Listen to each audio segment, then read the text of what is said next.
To our ఆది life style YouTube channel. మందికి చిక్కుడుకాయ ఫ్రై అంటే ఇష్టమో కామెంట్ చేయండి.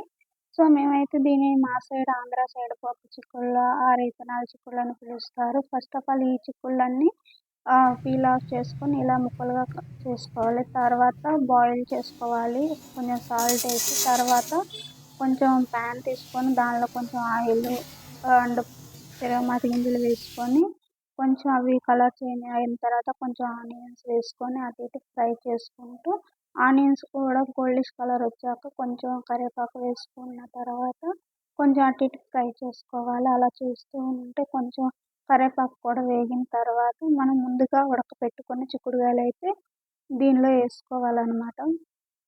తిరగమాతలో వేసుకొని ఈ తిరగమాతలో వేసుకున్న తర్వాత కొంచెంసేపు అటు ఇటు తిప్పుకుంటూ ఉండాలి. మా ఆంధ్ర సైడ్ అయితే ఎక్కువ మంది ఇలా ఉడకబెట్టుకొని ఇలా ఆయిల్లో ఫ్రై చేసుకుంటారు. చాలామంది అయితే చిక్కుడుకాయలు డైరెక్ట్గా ఒలుచుకొని కడుక్కొని ఆయిల్లో ఫ్రై చేసుకుంటారు.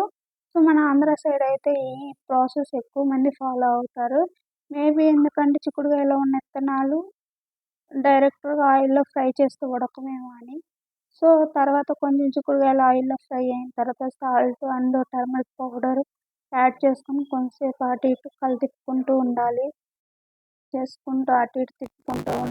Salt and turmeric powder curry అంతా కలిసిందాక కొంచెం అలా తిప్పుకున్నంత మనం కర్రీకి సరిపడ్డ యాడ్ చేసుకొని కొంచెం లో ఫ్లేమ్లో పెట్టుకొని మనం కారం వేసుకున్న తర్వాత కర్రీ మొత్తం ఒకసారి తిప్పుకొని కొంచెం సేపు మగ్గనించాలి.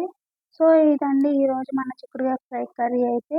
సో చాలామంది అయితే అందరూ డిఫరెంట్గా చేస్తూ ఉంటారు. బట్ మా ఆంధ్ర సైడ్ అయితే మేము ఇలా చేస్తూ ఉంటాం. మీ సైడ్ ఎలా చేస్తారో ఒకసారి కామెంట్ చేయండి. మరి చిక్కుడుకాయ రెసిపీ ఎవరికైనా కావాలని అంటే రెసిపీ అని కామెంట్ చేయండి. నేను డైరెక్ట్గా పిన్ చేస్తాను. కొత్తిమీర వేసుకొని అటు ఇటు కలుపుకొని సర్వ్ చేసుకుంటూ ఉంటారు. సో నా దగ్గర అయితే కొత్తిమీర లేదు కాబట్టి నేను కరివేపాకు ఆల్రెడీ వేసాను కాబట్టి సో నేను కరివేపాకుతో అడ్జస్ట్ అయ్యి సో ఇంక నేనైతే ఫైనల్గా అయితే కర్రీ మొత్తం ఒకసారి తిప్పుకుంటూ చేశాను. సో ఇది అండి మన వీడియో ఈరోజు.